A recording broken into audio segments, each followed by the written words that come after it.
South আফ্রিকার বাঙালিদের সবগুলো কেমন হয় এগুলা মানে কেমন ভিতরে আজকে আপনাদের দেখো ভিতরে কেমন বাঙালিদের সবগুলা মোটামুটি এটা হচ্ছে রেসিডেন্টের দোকানগুলো অনেক এক্সপেন্সিভেবল।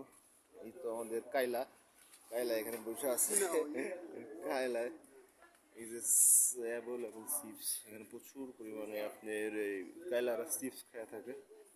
যে চিপস কত রকম কোচলুল এই যে ডোরিটোস আদার্স অনেক চিপসগুলো আছে এখনো এই শিল্পীরা এখানে শিল্পী রাখেনি। আর কোল্ড ড্রিঙ্কস তো অভাব নাই, এই দেশের মানুষ পানি খায় না, শুধু কোল্ড ড্রিঙ্কসই খায়। অ্যাভেলেবল কোল্ড ড্রিঙ্কসের অভাব নাই। কোল্ড ড্রিঙ্কস ফ্রিজ কতগুলো এই দোকানে, অনেক কোল্ড ড্রিঙ্কসে ভরা অনেক। দোকানটা অনেক সাজানো গোছানো পরিপাটি, একেবারে পরিষ্কার ক্লিন। দেখছেন কত কোল্ড ড্রিঙ্কস যে মনস্টার পাওয়ার রেড, আপনারা হয়তো দেখছেন মনস্টার রেড, হয়তো বাংলাদেশে পাওয়া যায় না এইগুলা। এরা পানি খায় না, পানির বদলে এগুলাই খায়। দেখছেন কত কোল্ড ড্রিঙ্কস, যা বেটা যা। এই যে কায়লার বাচ্চা কায়লা, এই যে মালয় এক কায়লা দেখেন কি করে, এ হাল্লার ঘরে যান যা বেটা। বুঝছেন সুন্দর এটা হার্ডওয়্যার সাইড, এই হার্ডওয়্যার আপনার বিক্রি করে, এই যে আবার স্টপস বিক্রি করে। মোটামুটি কি সুন্দর দোকানটা। এই একটা দোকান যদি দিতে পারেন লাইফে আর কিছু লাগে না, বাংলাদেশের এমপির থেকে বেশি কামাতে পারবেন এই এক দোকান থেকে। এরকম হাজার হাজার দোকান আছে বাঙালিদের সাউথে, অনেক দোকান আছে।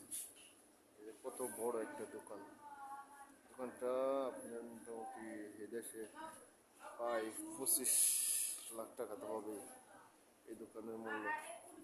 সারা জীবন কষ্ট করে সাউথে যদি এরকম একটা দোকান দিতে পারেন তাহলে তো আর কোনো কথাই নাই, লাইফ সেভ হয়ে যাবে।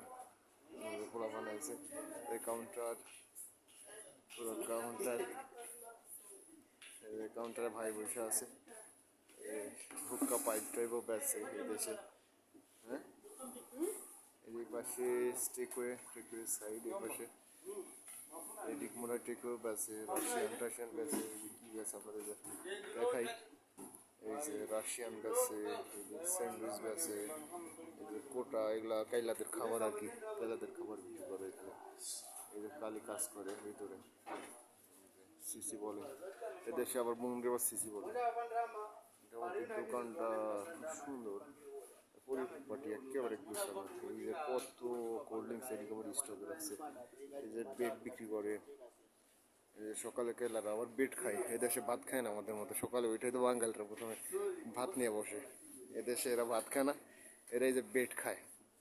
এই যে কত কোল্ড ড্রিঙ্কস রাখছে স্টকে। এদেশে মানুষ পানি খায় না, খালি কোল্ড ড্রিঙ্কই খায়। এই সকালবেলা এই দোকানে নাকি প্রচুর পরিমাণে কোল্ড ড্রিঙ্কস বিক্রি হয়। কাজে যাওয়ার সময় নিয়ে যায় কোল্ড ড্রিঙ্কস সাথে করে, তখন দুপুরে খাই, তখন এরা পানি বদল কোল্ড ড্রিঙ্কসই খায়। টিস্যু বিক্রি করে, চুলের কালার, এদেশে প্রচুর পরিমাণে চুলের কালার বিক্রি হয়। কালারদের আবার চুল নাই তো, আপনি ওরা ওই চুলের পুর মানে আপনি চাইনিজ চুল কিনে ওই চুলের পুর কালার করে এগুলা। এই যে বাল্ব রাখছে, কত কি এই দেশে বিক্রি করে দেখেন। বাঙালিরা যে কত কিছু বিক্রি করে, কত আইটেম, শত আইটেম এই দোকানে, সব কিছুই ভাই বিক্রি করে মোটামুটি বলতে পারেন। এদিকে আবার কুত্তার খাবার, আমরা এই দেশে আবার ডগস ফুড বলে, এটা কুত্তার খাবার এখানে বিক্রি করে। এই যে কুত্তার খাবারগুলো আছে এই পাশে, এখানে বিক্রি করে। এইদিকে আবার ওই বাকেট টাকেট বিক্রি করে সব কিছু। এদিকে যে আইস ফ্রিজ, কায়লারা প্রচুর পরিমাণে ড্রিঙ্কস করে, ড্রিঙ্কসের সময় তো আবার আইস লাগে। এদেশে যে পরিমাণ ঠান্ডা, তারপরে এরা আপনার এই মদের সাথে এই যে আইস খাবে, এই যে আইস ফ্রিজ আইস। ওকে, ভালো থাকবেন সবাই। দেখালাম বাঙালিদের সব কেমন হয়। লাইফে যদি কষ্ট করেন সাউথে আইসা এরকম একটা দোকান প্রতিষ্ঠিত করতে পারলে আর কিছু লাগে না। আশা করি সাউথে আসেন। অনেকে বলবো আইসেন না, এই দেশে ক্রাইম আর ক্রাইম, কিন্তু ভাই সব দেশেই রিক্স আছে, কিন্তু রিক্সের সুফল অনেক মিষ্টি।